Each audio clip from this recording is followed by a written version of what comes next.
Hello tout le monde! Je suis très contente de vous retrouver aujourd'hui pour une nouvelle vidéo, puisqu'aujourd'hui on se retrouve pour parler et enfin faire le bilan du Pumpkin Autumn Challenge.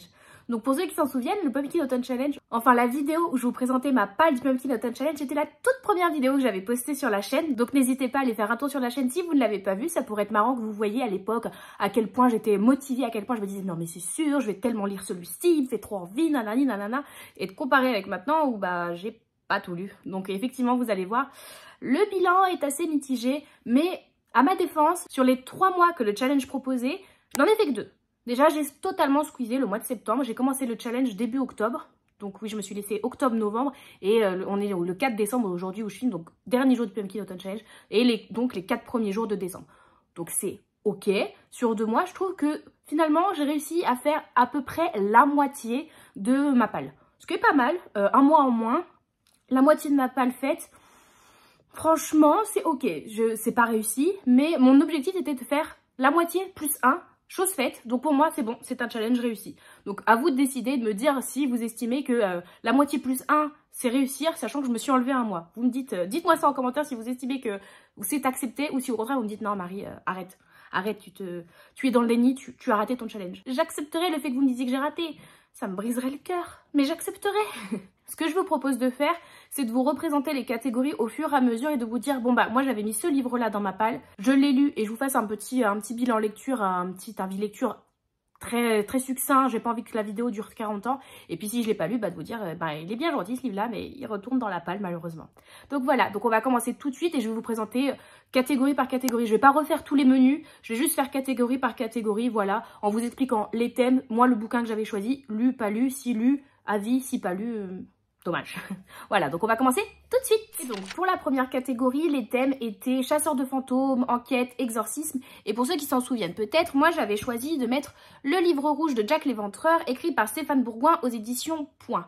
Et bien celui-ci, il n'a pas été lu. Donc voilà, il retourne dans ma palle. Quand je vous en avais parlé, je vous avais expliqué que c'était un livre qu'on m'avait offert depuis de nombreuses années parce que je suis quand même fascinée par le mythe de Jack l'Éventreur. Et bien écoutez, ma fascination restera puisqu'il n'a toujours pas été lu, qu'il retournera dans ma palle. Et à mon avis, vu le thème, il attendra sûrement le prochain Halloween pour être lu. Et s'il vous plaît, l'année prochaine, si je le remets dans ma palle, vous me dites « Marie, écoute, on n'accepte pas que tu ne le lises pas. » Donc il faut absolument que je le lise au moins l'année prochaine. Ok les gars? Ok? Vous me dites, je compte sur vous. Je compte sur vous pour me mettre un coup de pied aux fesses, ok? Donc voilà, celui-ci, pas lu. Pour la prochaine catégorie, le thème était d'avoir un livre avec un visage sinistre sur la couverture. Et pour celui-ci, moi j'avais choisi Le Chuchoteur de Donato Carisi, ici aux éditions Le Livre de Poche. Et celui-ci, je l'ai lu. Je suis très fière de moi de l'avoir lu parce que pareil, ça faisait longtemps que je l'avais dans ma palle. Je l'avais acheté il y a plusieurs années, je crois que je vous l'avais dit d'ailleurs. Je l'avais acheté il y a plusieurs années en me disant je veux découvrir Donato Carisi. Et je suis contente de l'avoir fait et d'avoir découvert sa plume à travers Le Chuchoteur. J'ai adoré ce livre, vraiment, ça n'a pas été un coup de cœur mais ça a été une très bonne lecture. Je vous en parlais au fur et à mesure de ma lecture justement sur Twitch, aux différentes sessions Read With Me que je propose sur ma chaîne Twitch, n'hésitez pas, le lien est dans la description d'ailleurs. Et donc celui-ci, je vous disais que c'était une sorte de roman en rebond. En fait, il rebondissait pour moi. Parce que c'est-à-dire qu'on allait avoir des temps un petit peu morts et bim, révélation. Et là, tu te dis, mais non, mais c'est pas possible. Alors, l'enquête, on a des nouveaux éléments dans l'enquête. Et oh mon Dieu, révélation, tatati, tatata. Des nouveaux éléments sont apportés. Et un petit temps mort, petit moment où il se passe pas grand chose, et bim, de nouveau révélations. Et j'étais en mode, mais en fait c'est pas possible de laisser poser ce bouquin, parce que en fait, même si t'es sur un temps mort et tu te dis, bon, ça dure un petit peu, c'est bon, j'en ai un peu ma claque. Là tu te dis, oui, mais ça se trouve à la page après, je vais avoir une nouvelle révélation, donc si je le ferme maintenant mon bouquin, ça se trouve, je vais rater la révélation, et j'ai besoin de savoir en fait. Donc finalement, même si le moment que tu es en train de lire est assez plat, t'es toujours un peu dans l'expectative de la page suivante où tu te dis non mais c'est sûr, il va y avoir la révélation à la page suivante. Et dans ça, je trouve qu'il est très bien écrit. Donc dans celui-ci, on va suivre une affaire où des jeunes filles sont... Enfin, des jeunes filles, oui et non. Des jeunes filles ont disparu et on retrouve plusieurs membres. Alors je crois que c'est des bras gauches ou des bras droits. Tadadidali. Des bras gauches. Des bras gauches sont retrouvés, en fait, je sais plus exactement les chiffres, hein, ça fait déjà, je l'ai lu il y a 2 mois. Mais il me semble qu'on a 5 fillettes qui ont disparu, sauf qu'on retrouve 6 bras gauches, donc on va avoir un souci. Et on n'a pas le reste du corps des fillettes, on a juste leur bras gauche. Et au fur et à mesure, en fait, on va retrouver les corps, enfin les corps vont être, le tueur va remettre les corps, donc on va les redécouvrir. Et à chaque fois, la découverte du nouveau corps va être mise en scène de façon à découvrir quelque chose d'autre. On va se rendre compte que la découverte du corps amène sur une nouvelle enquête et sur autre chose. Donc j'ai bien aimé aussi le fait qu'on avait une enquête enquête imbriquée dans une enquête imbriquée dans une enquête. Et on suit 2 personnages principaux au niveau de la police. On va avoir une sorte de flic, une sorte de profiler. Et en même temps, on va avoir une autre nana qui est, elle spécialisée dans la recherche d'enfants, justement. Donc, ils sont aussi pas mal dispatchés parce qu'on va avoir ce profiler-là qui, lui, a pour but de retrouver ce tueur, en fait, de retrouver la personne qui agit et qui a tué ses fillettes. Et on va avoir elle qui, de l'autre côté, essaye d'avoir la psychologie et de comprendre comment lui, il récupère ses enfants, de retrouver ses enfants. Et justement, c'est la psychologie plus au niveau des enlèvements d'enfants. Et j'ai bien aimé ces deux notions pour trouver une seule et même personne au final. Et vraiment des rebondissements autant au niveau de l'enquête qu'au niveau de la vie des personnages de la police. Et j'ai beaucoup aimé. Et j'aime bien parce que en ayant parlé sur Twitch, toujours et encore, j'ai appris qu'il y avait des suites. Et ma mère s'est empressée d'acheter les suites et les a lues. Donc les suites sont rentrées dans ma palle. Donc c'est une saga en 4 tomes au final. Donc j'ai les 3 prochains tomes dans ma palle pour... écoutez, quand je voudrais continuer, et je pense que en début d'année, il y a moyen que, début 2023, il y a moyen que je continue la saga du chuchoteur. Donc une très très bonne lecture que je vous conseille vivement. Mais par contre, soyez bien accrochés parce qu'on est sur du meurtre d'enfant, donc ça reste quand même assez glauque. Mais vraiment, une très très bonne lecture et très contente d'avoir fait la découverte de l'auteur. Pour la catégorie suivante, il s'agissait des thèmes historiques, drames, enfin c'était ceux-là que j'avais retenu. Je me souviens plus exactement de tous les thèmes qui étaient proposés, mais moi j'avais retenu historique et drame et j'avais donc mis dans cette catégorie La femme du prisonnier, écrit par Maggie Brooks, publié chez Flammarion. Eh ben, pas lu. Pas lu, malheureusement. Celui-ci, je pense que si j'avais eu un peu plus de temps, ça aurait été celui que j'aurais décidé de lire après le dernier que j'ai lu. Je vous dirai lequel est le dernier qui est passé à la casserole. Mais celui-ci, ce serait celui qui aurait été le suivant. Malheureusement, par manque de temps, il n'y est pas passé. Donc, écoutez, j'ai très très hâte de voir quand est-ce que je vais lire parce que il me fait quand même super envie. Il est encore d'actualité pour moi dans mon envie. Je pense qu'il va retourner dans ma palle mais qu'il va pas encore y rester très longtemps. Donc voilà, pas de drame historique pour moi. Pour la suite, le thème qui était ressorti pour moi c'était automne. Donc je ne sais plus, je crois que c'était les thèmes de la catégorie. Il me semble que c'était automne, Halloween, Samhain. Donc il n'y avait rien qui me parlait et j'avais gardé le mot automne en me disant ah, ça me fait penser à quelque chose. Et j'avais choisi du coup Quitter les monts d'automne de Émilie Kerbalek aux éditions Albin Michel dans leur collection Imaginaire que j'ai lu. Celui-ci, je l'ai lu. Alors, je l'ai lu, mais en même temps, ça a été compliqué. Ça a été une lecture, en fait, vraiment en demi-teinte pour moi. C'est bizarre, parce que c'est une lecture qui, grosso modo, je l'ai bien aimée, mais il y a des gros défauts pour moi. Donc, dans celui-ci, on va suivre notre héroïne qui s'appelle Kaori. Donc, on est dans l'univers, ça fait un petit peu le Japon féodal, hein, ça fait un petit peu tout ça. Avec l'organisation, ça fait très l'organisation pour ceux qui connaissent un peu des geishas, avec les maisons de geishas, l'enseignement des geishas. Et donc notre Kaori, elle ne devient pas geisha, mais elle voudrait devenir conteuse. Donc c'est un peu le stade de geisha. Sauf que malheureusement, dans ce monde-là, pour devenir conteur, qui est un peu un métier très très bien vu, il faut avoir le flux en soi. Et le flux, c'est une sorte d'entité qu'on ne connaît pas vraiment. C'est vraiment le flux avec un F majuscule. Sauf que Kaori, elle n'a jamais eu le flux en elle. Donc elle ne pourra pas devenir conteuse. Et donc elle sera au stade un peu en dessous, celui de danseuse. Ce qui est déjà très bien. Donc si vous voulez, elle évolue dans cette société où c'est sa grand-mère qui est un peu la chef de la famille, qui gère l'entreprise, on va dire. Même si c'est pas vraiment une entreprise, c'est vraiment le système des geishas. Sauf que sa grand-mère va décéder et plein de choses vont s'en suivre. Elle va se retrouver en possession d'un objet qui est malheureusement illégal. Elle n'a pas le droit d'être en possession de cet objet. Elle va se retrouver à devoir cacher cet objet. Et malheureusement, de fil en aiguille, elle va faire la rencontre d'un personnage qui lui dit que il va pouvoir lui expliquer d'où vient cet objet, puisque cet objet est assez mystérieux finalement. Il va pouvoir lui expliquer comment lire cet objet, à quoi il correspond et ce qu'il implique. Sauf que pour ça, Kaori, il faudra qu'elle quitte sa planète. Puisque effectivement, c'est de l'ASF. Donc on va vraiment naviguer... on va vraiment quitter notre planète ici, qui n'est pas la planète Terre, on l'apprendra plus tard. Elle va faire différentes rencontres, on va aller sur d'autres planètes, on va voyager dans le temps. Et d'ailleurs, en parlant du voyage dans le temps, c'est quelque chose qui m'a posé énormément de problèmes dessus, puisque la relativité au temps est très très particulière. C'est-à-dire que Kaori, il me semble qu'elle a 16-17 ans, peut-être quelque chose comme ça. C'est une adolescente, très jeune adulte du moins. Il s'est pas cryogénisé qu'ils sont dans cet univers-là. Ils passent en rade, je crois. Je crois que c'est comme ça qu'il disait. Je ne suis plus sûre des termes. Et du coup, bim, 20 ans se passent. Bim, à un moment, 6 siècles se passent. C'est énorme. Même si elle est cryogénisée, elle reste dans un... Enfin, elle évolue pas en fait. C'est une héroïne qui m'a un peu saoulée parce qu'elle a pas beaucoup évolué. Elle apprend des choses, mais en même temps, t'as l'impression qu'elle ne met pas en pratique. Il y a plein de choses qui ne nous sont pas expliquées. Et c'est quelque chose qui, pareil, au fur et à mesure des Read With Me, j'expliquais.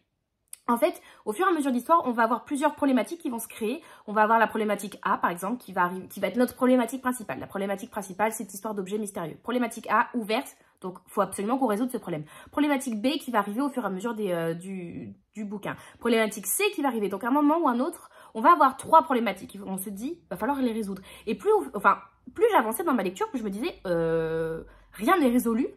Et il me reste plus beaucoup de pages. Arrivé à 80 pages de la fin, je me suis dit, il me reste 80 pages, mes 3 problèmes ne sont pas résolus et j'ai pas l'impression qu'on aille vers ça. Donc il y a un moment, il va falloir qu'on se bouge. Et donc, il y a une explication à la fin sur la problématique principale qui, pour moi, n'a ni queue ni tête. J'ai rien compris, vraiment. Et j'en ai parlé avec 2-3 autres personnes qui avaient lu le bouquin, qui étaient dans la même, qui avaient eu la même sensation que moi, qui étaient là en mode, ah mais c'est pas que moi alors. Je suis en mode, ah bah non, ou dans ce cas-là, c'est que nous. Mais on était plusieurs à ne rien avoir compris, vraiment. J'ai rien compris. Il y a un message écologique qui est sympa, mais mal amené, vraiment, vraiment très très mal amené pour moi. Donc cette problématique principale A est réglée sûrement. Si l'autre se dit que c'est réglé, je la crois vu que j'ai rien compris. La problématique B, c'est peut-être que ça va bien se passer par la suite. On finit sur un énorme peut-être. Mais vous savez, c'est pas un peut-être en mode fin ouverte, oh là là, ça se trouve les petits oiseaux qui crient, la fin est belle. Non, c'est vraiment, non mais en fait, tu n'apportes pas de... Tu n'apportes même pas une voie vers laquelle se diriger. C'est j'en sais rien et on a presque l'impression que l'autrice a eu la flemme de conclure cette problématique et de dire bon, t'inquiète, ça devrait bien se passer. Non mais t'inquiète, ça devrait bien se passer, moi ça me convient pas. Il faut que tu me dises oui, ça devrait bien se passer, enfin ça va bien se passer mais ça prendra du temps ou malheureusement ça me semble vain. Enfin, tu me dis quelque chose, tu me dis pas t'inquiète, ça devrait le faire. Non, non, non, il n'y a pas de ça devrait le faire. C'est toi qui as écrit ce bouquin. C'est toi qui dois savoir. C'est pas à moi de me dire, bon allez, je te crois. Non, fais-moi croire. C'est tout de suite. Ne me laisse pas le libre arbitre. Parce que là, moi je me dis juste, bah, tu n'as pas su me convaincre. Et la problématique c'est, ouais, ok, si tu veux. Je l'ai compris. Pas forcément d'accord avec ça. Mais bon. Donc tout ça pour dire que j'avais du mal. Point positif pour moi, alors il y a eu 2 points positifs ceci dit, hein. Vraiment, c'est pour ça que je vous dis que ça n'a pas été qu'une mauvaise lecture pour moi, c'est que je sais plus ce que je faisais, mais à plusieurs reprises je faisais autre chose dans ma journée, enfin au-delà du travail je veux dire, je faisais des activités autres qui me laissaient les pensées libres, et à plusieurs reprises je me suis retrouvée à me dire oh, j'ai envie de continuer mon bouquin quand même, j'aimerais bien savoir ce qui va se passer, et donc ça pour moi c'est quand même un point positif dans un livre, c'est que à partir du moment où tu ne le lis pas, tu y penses, mais tu y penses en disant j'ai envie de m'y replonger, c'est que déjà tu vois, le livre a quand même réussi un pari, c'est celui de t'attraper et te dire je vais accaparer tes pensées. Et pour moi ça déjà c'est un point positif. Après bon, l'histoire en soi, en elle-même, le gros de l'histoire, le contexte, je suis très intéressée, surtout que je suis pas très grande connaisseuse de la SF, donc peut-être que c'est aussi pour ça que je vous dis que la fin, moi je l'ai trouvé incompréhensible. C'est peut-être parce que je manque de connaissances en SF, très probable, hein. Mais bon, voilà, en tout cas l'histoire moi de base m'a vraiment plu. Et deuxième point positif, c'est que, comme je vous disais, l'histoire de base nous plonge dans une sorte de Japon féodal. Donc, il faut savoir que, de mon côté, j'ai fait des études en littérature japonaise, donc ça me replaçait dans mes études. Et on va vous citer à la fin un bouquin qui est très important dans l'histoire japonaise, mais un vrai bouquin qui existe vraiment, qui est vraiment le roman fondateur de l'histoire japonaise. Et il va servir d'élément d'explication pour cette fameuse fin, oui, j'ai pas compris. Mais du coup, j'ai vraiment aimé qu'on cite ce bouquin parce que c'est un bouquin que j'ai étudié, que je possède, qui est vraiment, comme je vous disais, vraiment la pierre angulaire limite des romans japonais que l'on connaît maintenant. Et donc, j'ai vraiment aimé ce petit clin d'œil. C'est quelque chose, je me suis dit, hé, mais je connais, c'est quelque chose que j'ai travaillé, que ça a été un élément de travail pour moi. Donc voilà, après c'est personnel à moi, hein, parce que je pense que les personnes par contre qui n'ont aucun attrait pour le Japon et qui ne connaissent pas ce nom, ils vont se dire ouais, ok, connais pas. Bon, après voilà, ça c'est mon attrait personnel. Mais donc voilà, tout ça pour vous dire que bon, c'est une lecture en demi-teinte, des gros problèmes, des grosses incompréhensions pour moi. Peut-être que si j'aimais plus la SF et que je connaissais plus la SF de base, ça serait mieux passé. Mais en même temps, une histoire qui est tentante et qui te donne envie de savoir la suite. Même si, bah, comme je vous disais, la fin, pas forcément d'accord et pas forcément compris. Pour la catégorie suivante, les thèmes qui étaient restés, c'était forêt, récolte. Il y en avait d'autres dont je me souviens plus. Et moi, j'avais choisi le mot forêt parce que vraiment, le reste des thèmes, j'étais là, pareil, je sais pas quoi mettre. Et du coup, j'étais restée sur le mot forêt et j'avais choisi de mettre Animal de Victor Dixon, qui est cette fois-ci, celui-ci est chez les éditions Gallimard Jeunesse. Et bien celui-ci je l'ai lu, ça a été le tout premier que j'ai lu pour le Pumpkin Autumn Challenge. Donc je me suis dit comme ça au moins je pourrais dire j'ai lu un Victor Dixon parce que je sais pas si vous vous souvenez, je vous montrerai par la suite, mais il y en a un deuxième dans la palle. Donc j'en avais mis 2, j'étais là, comme ça au moins je suis sûre j'en lis un. Donc j'ai lu celui-ci et je suis très contente d'avoir découvert la plume de Victor Dixon via ce livre-là puisque ça a été une très bonne lecture pour moi. Vraiment, Animal c'est un livre que je connaissais de nom, que je savais que l'auteur avait écrit, mais finalement c'est pas son plus connu et c'est pas celui qui fait le plus de bruit. Et c'est... Bonjour. Bonjour, oui, le klaxon. Oui, je comprends. C'est bon? On dit qu'on peut continuer? Marseille. Donc, je disais, pardon, je suis contente de l'avoir découverte et finalement, il mérite de faire un peu plus de bruit, je trouve, ce livre, parce que pour moi, ça a été une très bonne lecture et je suis très contente de l'avoir découverte. Donc, dans celui-ci, on est en 1832 dans les Vosges, donc déjà, nous sommes en France, messieurs, dames. Wouhou! Donc, nous sommes dans les Vosges en 1832 et nous suivons, du coup, le personnage de Blonde, qui est notre héroïne. Je vous présente Blonde, qui et du coup a toujours été élevée dans un couvent et donc ne connaît rien de la vie. Et tout d'un coup, on va lui amener des écrits. Alors attendez, parce que c'est pas forcément très frais dans ma tête, parce que je l'ai lu pareil au tout début celui-ci. On va lui ramener des écrits qui ont servi de support pour une enquête par rapport à une histoire d'une femme qui aurait disparu il y a plusieurs années. Et on va se rendre compte qu'il y a une sorte de bête, mi-homme, mi-ours, qui serait rentrée dans l'équation de la disparition de cette jeune femme. Et du coup, les écrits qu'elle a, Blonde, qu'on lui a remis, sont aussi les rapports d'enquête de la personne qui était en charge de l'enquête à cette époque-là. Et elle va beaucoup se prendre d'intérêt pour cette histoire. Et j'ai bien aimé parce qu'on va avoir une sorte de double temporalité qui va se créer entre Blonde qui vit sa vie au couvent, qui découvre cette histoire de disparition de femme. Et en même temps, on va être aussi sur la temporalité de cette femme qui a disparu, ce qui s'est passé à travers ses écrits. Donc j'ai beaucoup aimé le fait qu'on switch comme ça. À aucun moment on se sent perdu. C'est très bien fait, c'est très bien expliqué. Et donc j'ai beaucoup aimé comme ça qu'on alterne entre le présent du coup de Blonde et le passé avec cette disparition de femme. Et on va découvrir aussi au fur et à mesure que Blonde est peut-être pas si normale que ça. Elle a peut-être elle aussi un passé qui implique certaines choses. Et va y avoir tout un combat qui va se mener contre la vie que Blonde mène jusqu'ici, contre ce couvent qui la bride pas mal dans ce qu'elle est capable de faire, ce qu'elle peut faire.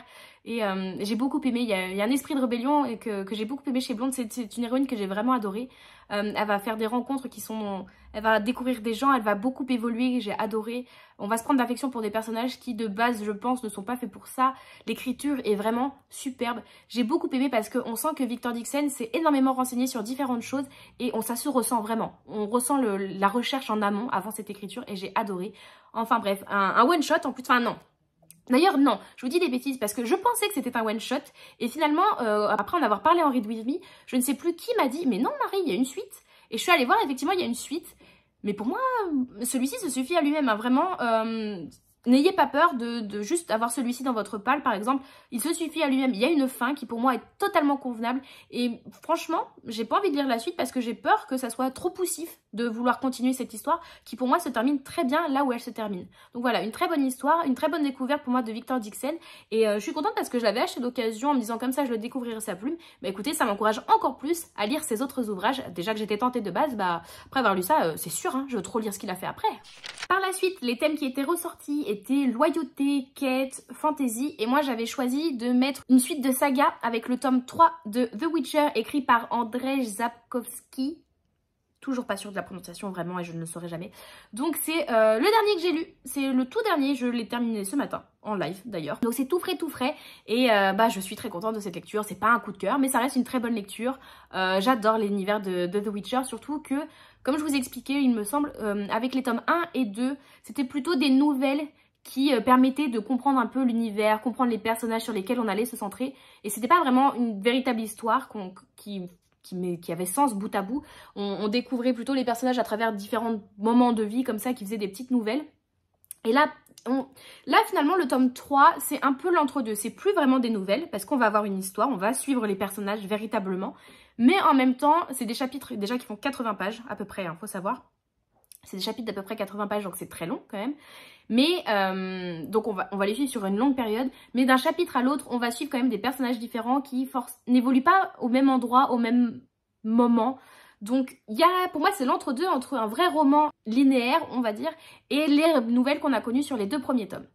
Sinon, au niveau de l'histoire, celui-ci, on continue toujours de suivre notre sorceleur, donc Geralt de Rive, qui est avec Ciri, cette fois-ci, donc la destinée, c'est sa destinée d'élever cet enfant qui malheureusement s'est retrouvée orpheline suite au massacre de sa grand-mère qui était la reine de la ville et du royaume sur lequel elle gouvernait. Et donc Geralt prend soin de Ciri qu'il va former, on va dire presque, ou plus qu'élever, presque former. On va suivre aussi notre magicienne préférée, perso je l'adore, Yennefer, un peu l'amoureuse de Geralt, mais elle est tellement plus que juste son amoureuse. J'adore Yennefer, elle a un caractère tellement trempé. On va suivre aussi Triss, une autre magicienne qui va beaucoup aider aussi entre la relation Geralt-Ciri. Bref, on va suivre tout cet univers-là. On va suivre Jaskier, notre barde, qui fait un peu de la peine parce que c'est vraiment, il a toujours le don de se mettre dans des situations que lui seul arrive dans... Enfin, il n'y a que lui qui arrive à se mettre dans ces situations-là. Il ne sait jamais comment s'en tirer. Heureusement qu'il a toujours quelqu'un pour l'aider. Pour ceux qui ont vu la série, parce qu'il y a une série et un jeu vidéo qui ont été adaptés de cette saga de romans.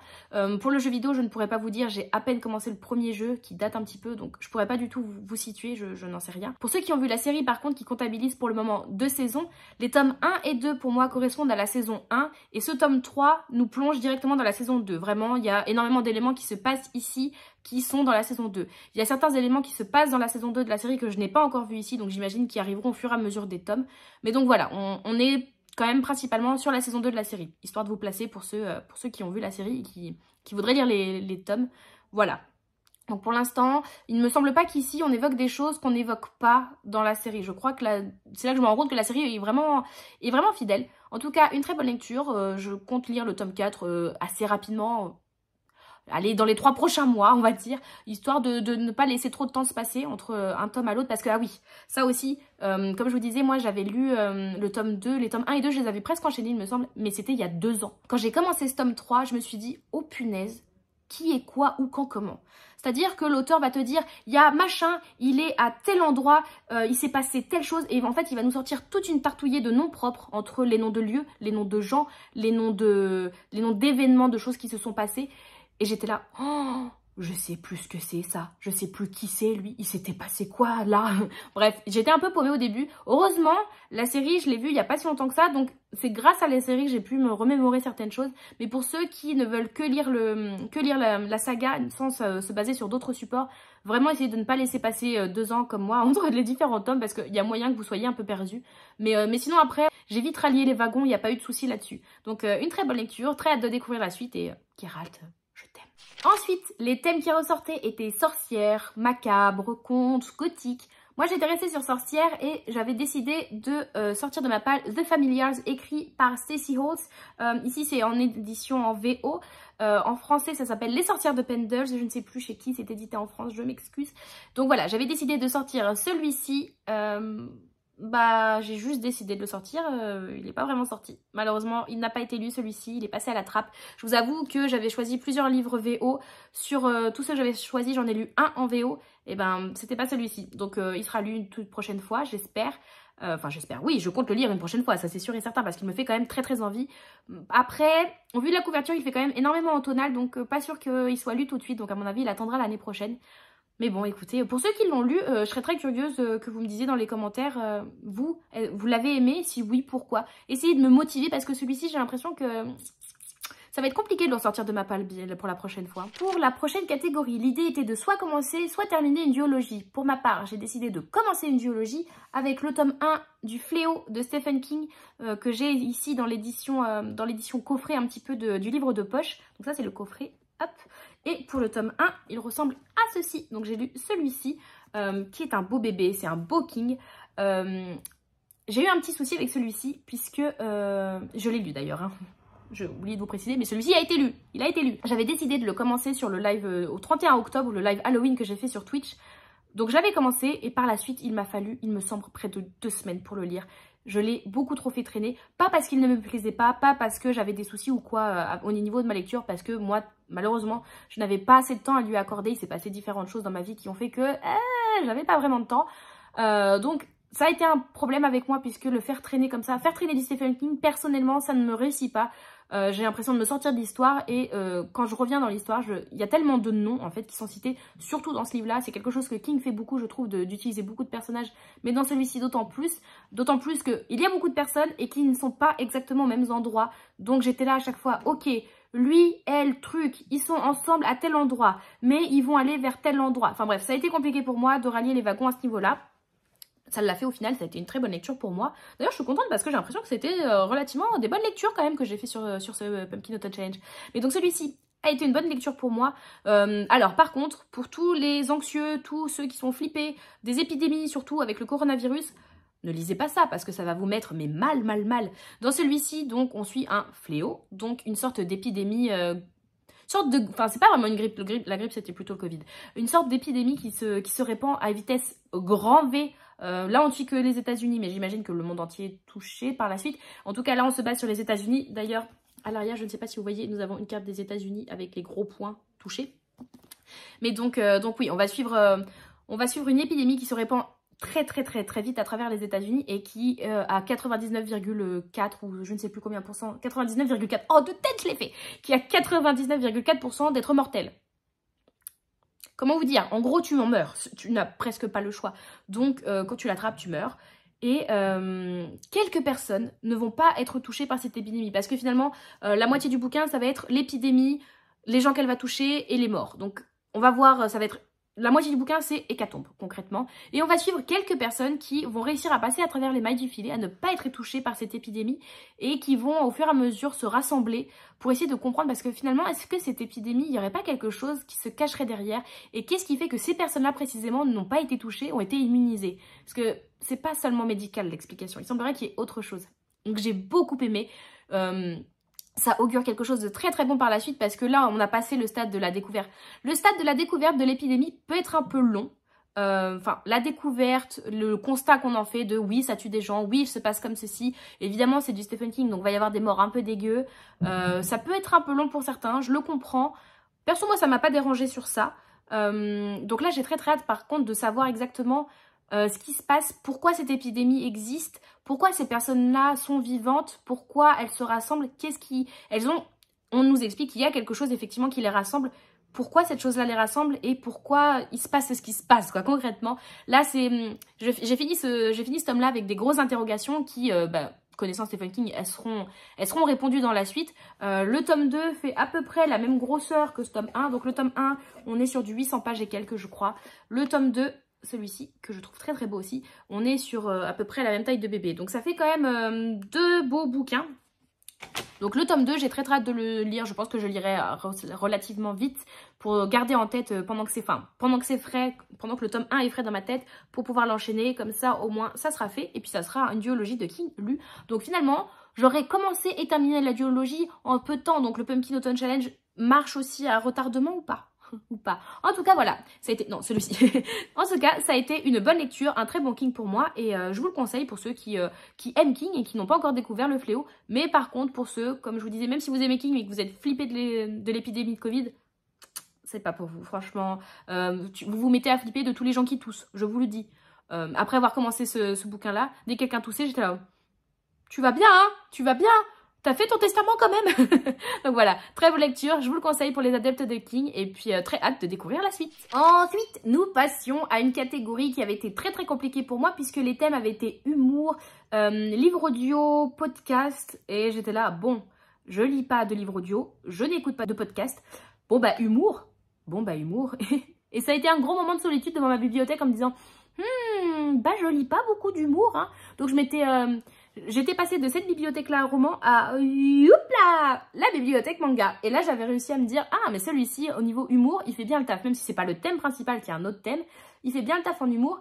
Et Dévolu s'était tourné vers le manga Haikyuu, écrit par Haruichi Fuludate et publié chez Kazé. J'avais décidé de mettre les 5 premiers tomes de la saga de manga. Et ben, ils ont été lus. En même temps... Je m'étais pas trop foulée là-dessus puisque 5 tomes de manga, ça se lit relativement vite. Il me semble pas les avoir déjà lus parce que j'ai presque vu tout l'animé. Donc je connais l'histoire en fait, hein. C'est pour ça que je savais que là-dessus j'allais rigoler. J'ai rigolé d'ailleurs, j'ai beaucoup rigolé. Mais je crois que c'était une découverte pour moi manga, donc je suis contente, ça me permet de faire ça, sachant que j'ai les 10 premiers tomes en tout dans ma bibliothèque, donc il me reste 5 à lire pour finir au moins ma palle. Sauf que je crois qu'au total il y a une quarantaine de tomes, donc il va falloir que je rattrape mon retard et... les finances, c'est compliqué quand même parce que les mangas, mine de rien, si j'ai 30 tomes à rattraper, ça fait un petit budget, mais bon, au fur et à mesure, je vais y arriver. Et donc, tout ça pour vous dire que j'ai lu les 5 premiers tomes de Haikyuu, que j'ai adoré. On va suivre du coup dans cette histoire, comment il s'appelle déjà, Hinata. On va suivre Hinata et Kageyama, qui sont deux jeunes, tout début, deux jeunes collégiens qui sont très très fans de volley, qui ont tous les deux des rôles très, très différents hein, dans une équipe. Qui vont s'affronter dans le tournoi intercollège au tout début. Et une sorte de rivalité va se créer entre eux, sauf que problème, ils se rendent compte que quand ils rentrent au lycée, eh ben, ils vont être dans le même lycée, donc du coup, ils vont devoir intégrer la même équipe de volley. Donc cette rivalité va complètement devoir voler en éclats s'ils veulent travailler ensemble et vraiment évoluer en tant que coéquipiers. Et ils sont extrêmement drôles tous les deux, parce qu'ils ont des caractères qui ne vont pas du tout ensemble, mais en même temps ils ont une même motivation pour réussir, pour faire marcher leur équipe et gagner le tournoi interlycée. C'est fabuleux. Tous les personnages de l'équipe de volley de leur nouvelle équipe dans le nouveau lycée sont fabuleux. J'adore tous les personnages. Ils ont tous un caractère très trempé, un caractère très différent. Ils apportent quelque chose. Vraiment, la dynamique d'équipe est fabuleuse. Vraiment, pour ceux qui aiment les mangas de sport, puisque là, ça sera un manga volley, hein, typiquement, qui aiment les mangas de sport et qui n'ont pas encore découvert Haikyuu, je vous invite très fortement à le faire, puisque ça a été une très bonne lecture. J'adore énormément. Les personnages sont tordants. En même temps, on y retrouve toutes les valeurs qu'on retrouve dans les différents mangas de sport. Donc j'aime beaucoup. Voilà. Donc, je lirai la suite, mais je serai frustrée à la fin de mes 10 tomes lus, puisque je n'ai pas la suite, donc Papa Noël. Non, vraiment, je ne sais pas quand je me procurerai la suite, mais très contente de les avoir relus. Ça m'a permis de me souvenir de certaines choses, puisque j'avais commencé à regarder l'anime quand ça avait commencé à être diffusé, donc ça fait quand même un certain temps. Je crois que j'étais encore à la fac quand l'anime a commencé à être diffusé, donc ça doit faire pas loin de 10 ans. Ah. Et donc voilà, en tout cas, très très bon manga, j'ai adoré, très tordant, ça se lit vite en plus. Trop bien. Pour la suite, les thèmes qui étaient ressortis étaient nourriture, transmission, plaisir non coupable. Moi, j'étais restée sur nourriture et transmission qui me parlaient beaucoup. Et j'avais choisi de mettre un tout petit livre cette fois-ci. C'était Les délices de Tokyo, écrit par Durian Sukegawa et publié ici au livre de poche. Donc vraiment tout petit livre que j'ai lu. Voilà, je l'ai lu, je suis très contente, je crois qu'il m'a permis de sortir d'une sorte de panne de lecture que je sentais un peu arriver après le fléau que je vous disais que j'ai fait traîner. Celui-ci justement en me disant, Marie, t'as traîné pendant 2 semaines sur un gros bouquin sur lequel t'as eu du mal, histoire de te donner l'impression que vraiment tu lis bien quand même. Lance-toi dans un petit bouquin que tu liras assez rapidement, comme ça au moins tu te diras, 2 semaines peut-être, mais 2 semaines sur 2 bouquins, c'est ok. Parce que celui-ci, c'est lu très très vite. Hein. Dans celui-ci, on suit Sentaro. Sentaro qui travaille dans un magasin de dorayaki. Les dorayaki, c'est des sortes de pancakes fourrés à la pâte d'haricots rouges. Donc c'est quelque chose qui est très très connu au Japon. Hein. C'est un petit snack comme ça sucré que tout le monde connaît. Donc il travaille là-bas, sauf qu'il aime pas forcément son boulot. Il s'est retrouvé là un peu pas par hasard, mais... Voilà, lui, il a aucune vocation là-dedans, il prend aucun plaisir à faire ça, il fait ça parce que faut bien gagner sa croûte à la fin du mois. Sauf que voilà, une petite vieille va venir et squatter un petit peu devant son shop de façon quotidienne et va lui demander est-ce que vous embauchez? Est-ce que vous embauchez? Lui, il est là en mode non, vous êtes vieille madame, vous êtes un peu gênante, non, je me vois pas être embauchée une petite vieille. Sauf qu'elle va persister et au final, il va craquer, il va l'embaucher puisqu'elle va lui faire goûter sa pâte de haricots qui semble être vraiment excellente, sachant que lui, il a aucun talent pour faire ses recettes, hein. Vraiment, c'est pas très bon ce qu'il fait. Il va finalement l'embaucher et la relation qui va évoluer entre Sentaro et donc Tokue, notre petite vieille, va vraiment être fabuleuse. C'est pour ça le thème de transmission pour le coup était vraiment fabuleux. Ça va pas être juste la recette de la pâte d'haricots rouges qu'elle va lui transmettre, c'est vraiment tout un savoir-faire, toute une vision du monde et ça va être tellement de choses. Leur relation va être très très belle. On va apprendre beaucoup de choses aussi parce que on va traiter du sujet de la lèpre, qui est un sujet quand même qui a été important au Japon. C'est une maladie qui a vraiment beaucoup touché le Japon et on va en parler et ça va être très dur. Franchement, c'était dur à lire par moments parce que ça faisait beaucoup de peine et malheureusement c'est très vrai aussi ce qui était peint dedans et leur relation est tellement belle. On va avoir d'autres personnages qui vont se greffer à ça, des personnages qui vont être détestables, des personnages qu'on va adorer aussi. Seul bémol pour moi, la fin. malheureusement, la fin, je l'ai trouvée un peu expéditive et beaucoup trop ouverte. Il faut savoir que je suis pas une très très grande fanatique des fins ouvertes. Et là, pour le coup, pour moi, c'est l'autoroute de l'ouverture, quoi. C'est vraiment, on te laisse un peu en plan, il va se passer un événement, on va clôturer cet événement, mais sauf que cet événement va ouvrir sur tellement de choses et tu es là en mode, oui, mais du coup, il va se passer quoi après? Enfin, tu peux pas me laisser comme ça? Genre, moi, je veux savoir ce qui va arriver pour ça. Et ça a été un petit problème avec moi. Du coup, je pense que pour pallier à ça, je vais regarder le film en me disant peut-être le film a décidé de choisir une fin ou au moins de tendre vers quelque chose parce que là, c'est vraiment très très ouvert. On n'a aucune piste pour savoir vers quoi se diriger, quoi imaginer pour les personnages du moins. Donc voilà. Sachant que peut-être j'ai cette petite déception, c'est vraiment très petit, hein, très léger la déception de cette fin par rapport à tout ce que le roman m'a procuré. Ça reste une très très bonne lecture, hein. Vraiment, ne vous en faites pas. Mais je pense que j'ai eu cette petite déception aussi du fait que on m'a presque trop vendu ce livre. Dès que j'ai dit oui, je compte lire les délices de Tokyo, tout le monde m'a dit oh, mais ouais, tu vas adorer, tu vas voir, c'est génial, c'est super, tu vas pleurer, tatati tatata. Vraiment, vous étiez unanime pour dire c'est superbe. Il y a quelques personnes, une ou deux, je crois, qui m'ont dit ouais, non, ouais, vraiment rien. Bah, je suis pas d'accord. Pour moi, il s'est passé des choses, ça a été fort en émotion. Mais ça n'a pas non plus été le livre qui a révolutionné ma lecture, enfin ma vie de lectrice, quoi. Ça a été un très beau livre, très poignant. Il est vraiment, je vous le conseille. En plus, il est tout court, donc il se lit très vite, hein, vraiment. Je vous le conseille. En plus, il apporte une vision sur le Japon, moi, que j'aime beaucoup. Mais il donne faim aussi. Vrai problème, les gars. Ne lisez pas ça quand vous avez faim, hein, parce que ça parle de snacks, ça parle de nourriture assez souvent. Là, actuellement, en plus, au moment où je tourne cette vidéo, c'est presque l'heure de manger. J'ai très faim. Pourquoi je filme ça, je ne sais pas, parce que là, j'ai le ventre qui est en train de gros. Je pense que ce livre n'est pas à survendre. Il est à conseiller, ça c'est sûr et certain, il est à conseiller, c'est un très bon livre, mais il n'est pas révolutionnaire non plus. En tout cas, je vous le conseille, et puis pour ceux qui sont curieux quand même de l'histoire, mais qui n'ont pas forcément envie de le lire, il y a un film qui a été adapté, je crois qu'il s'appelle Anne, donc A-N, il me semble, ou alors ils ont peut-être traduit Les délices de Tokyo aussi en français, je sais pas trop. En tout cas, voilà, je vous le conseille, vraiment, une très bonne lecture. Par la suite, il fallait retrouver un livre dans lequel on pouvait voir des mythes et légendes, du voyage dans le temps, de la magie, tout ça, tout ça. Moi, j'étais restée un peu sur mythes et légendes et j'avais décidé de mettre donc le fameux deuxième Victor Dixon avec le premier tome de la saga Vampiria, ici La Cour des Ténèbres, publié chez la collection R. Celui-ci, j'avais décidé de le mettre en me disant, on parle de vampires, mythes et légendes, le mythe du vampire, on est tout bon. Eh ben, je l'ai pas lu. Mais j'ai lu Animal, donc j'ai quand même fait 1 sur 2 de Victor Dixon. C'est bien, c'est bien, oh, c'est bien. Donc voilà, non, je ne l'ai pas lu. Je pense que je vais essayer de me procurer dans pas trop longtemps les tomes 2 et 3 de la première trilogie de Vampiria pour pouvoir tout enchaîner parce que vraiment, au fur et à mesure que j'en entends parler, plus ça va, plus j'ai vraiment envie de binge reader en fait. De vraiment binge reader cette première trilogie puisque, je vous rappelle, pour ceux qui ne savent pas peut-être, qui étaient au fond de la salle et qui n'ont pas écouté, pour la saga Vampiria, ça va être 12 tomes découpés en 4 trilogies. Donc là, la première trilogie est terminée, donc je pense que je vais faire ça. Peut-être que je vais faire ça à chaque fois pour les 4 fois. Faire en sorte d'acheter toute la trilogie pour tout binge-reader d'un coup. En tout cas, pour celle-ci, j'ai très envie de le faire. Donc, j'attendrai d'acheter les tomes 2 et 3 pour le lire. Donc, celui-ci, il va retourner dans la palle pour une durée indéterminée, hein. Mais bon, dommage, il aurait pu être lu. Pour la prochaine catégorie, les thèmes étaient LGBTQIA+, diversité, amour de soi. Et moi, j'avais choisi de mettre Dark Rise de C.S. Pacat, que j'ai ici en édition anglaise et qui est publié en France aux éditions Big Bang. Je pense que j'ai eu un petit raté, je l'ai lu, mais je pense que j'ai fait un petit raté parce que pour moi, finalement, bah, il n'est pas vraiment LGBTQIA+, il n'y a pas vraiment de diversité représentée.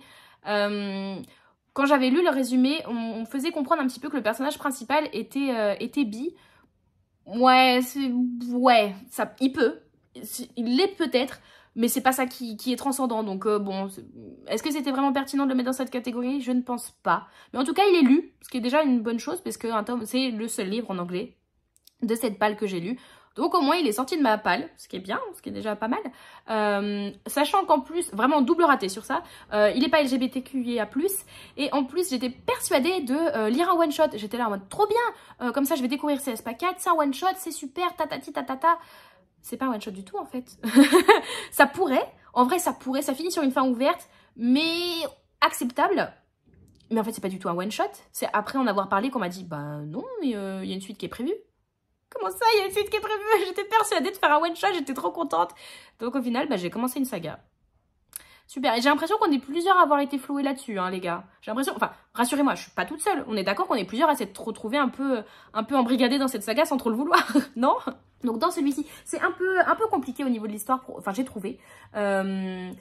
Peut-être parce que je l'ai lu en anglais, donc peut-être que ça rajoutait un degré de difficulté au niveau de la compréhension de l'histoire. En tout cas, dans celui-ci, on va suivre notre héros qui s'appelle Will. Alors, la mémoire des noms, vraiment, je suis très mauvaise. Il me semble qu'il s'appelle Will, notre héros, qui travaille sur les docks. On est dans une sorte de Londres, pas moderne, Londres fin 20e, je dirais, si je me souviens bien. Ou peut-être révolution un peu industrielle anglaise, quelque chose comme ça. Sauf que notre héros, qui est un ado, jeune adulte, travaille sur les docks, donc il est un peu oui, c'est un peu la plèbe, quoi. C'est pas grand monde, ce garçon. Il va se retrouver prisonnier, un peu bon gré malgré lui, et il va être découvert par une autre héroïne, notre autre héroïne, son acolyte, on va dire, que l'on découvre, qui est Violette. Et ces deux-là vont se retrouver un peu mêlés, sans trop le vouloir, et vont être kidnappés. En premier lieu, c'est un peu ça. Ils vont être kidnappés par des stewards. Alors, non pas des stewards, des gens qui travaillent dans l'aviation. Moi, il faut savoir qu'au début, j'étais en mode... C'est-à-dire, ils conduisent des avions. J'ai pas compris. Ça m'a vraiment perturbé le terme de steward au début. Hein.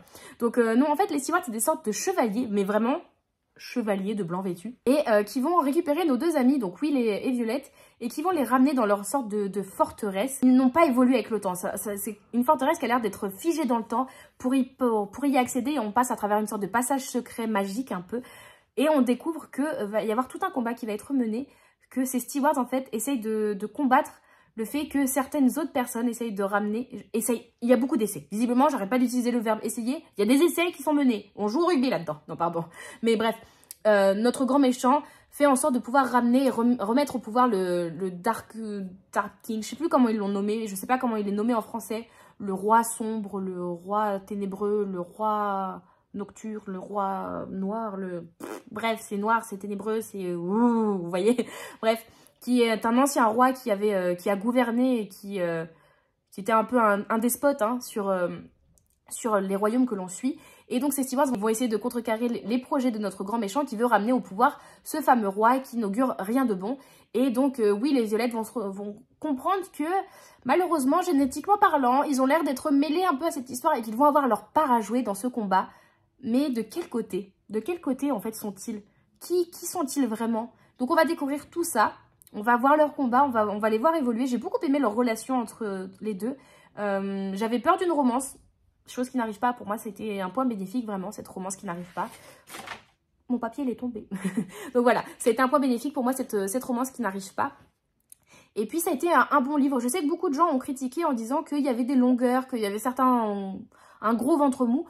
J'ai pas forcément trouvé, certes il y a des moments où il se passe pas grand chose, mais bon il faut aussi qu'il y ait des moments dans un roman où on puisse respirer, parce que si on enchaîne des actions, après, perso moi j'enchaîne des actions dans un bouquin, je suis fatiguée, je suis fatiguée, puis limite chaque action perd de sa valeur, que là le fait qu'il y ait des temps morts et qu'on redécouvre d'autres choses, il y a aussi des personnages que j'ai adorés, et un personnage qui je pense beaucoup d'entre nous ont aimé, et un peu l'ouverture vers ce fameux tome 2 imprévu que je ne voulais pas voir venir, mais qui va arriver, donc voilà, donc ceci dit, bon, finalement, un peu hâte de voir le tome 2 parce que c'est un personnage qui augure des choses sympas, que j'ai hâte de voir évoluer. Dans quel sens va-t-il évoluer? Donc voilà, une lecture que j'ai bien aimée. Pareil, c'est pas transcendant, mais je suis contente de l'avoir lu. Par contre, assez conflictuel pour moi parce que j'ai le tome 1 que j'ai acheté en anglais, sachant que maintenant, bah, je sais que c'est un tome 1.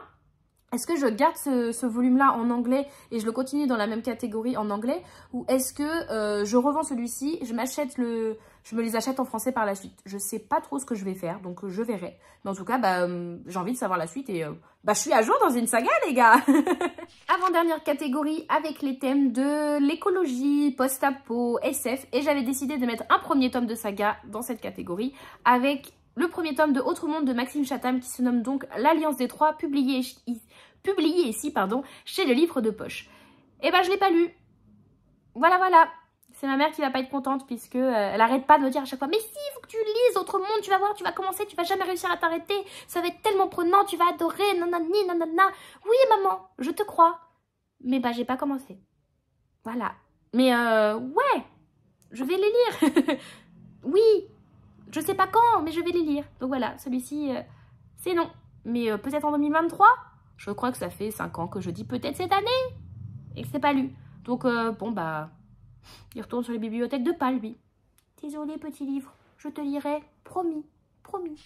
Et enfin, pour terminer, On avait les thèmes de bienveillance, amour, aider son prochain. Et j'avais choisi de mettre un livre en VO quand je vous l'avais présenté. Sauf qu'entre-temps, j'ai réussi à me le procurer en VF. Et j'ai mis en vente celui en VO. Donc c'est le même, mais pas dans la même langue. Et donc je vous le présente cette fois-ci en français. C'est Nos étoiles contraires, écrit par John Green et publié aux éditions Nathan. Bah je l'ai pas lu.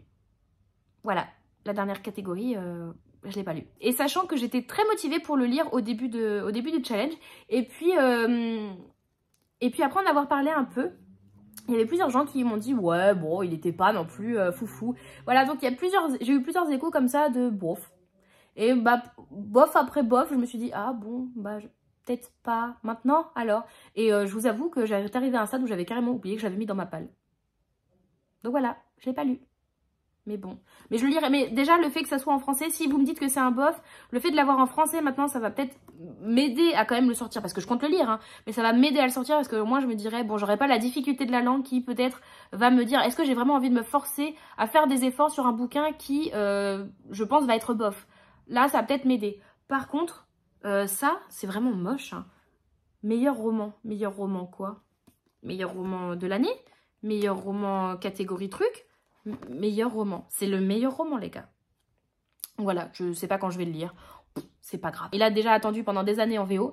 Lui, il vient à peine d'arriver en VF. Et bah, il attendra des années, je pense. Désolée.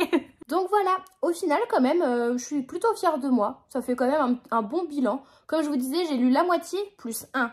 Donc j'estime que j'ai réussi mon challenge. Voilà, vous dites-moi, qu'est-ce que vous en pensez? Est-ce que vous auriez fait les mêmes choix de lecture que moi par rapport à la palle que j'avais? Est-ce que vous êtes dégoûté que j'ai oublié de lire celui qui vous faisait le plus envie? Ou au contraire, est-ce que vous êtes content parce que vous disiez ah ouais, non, celui-ci, il fallait absolument que tu le lises, heureusement tu l'as fait.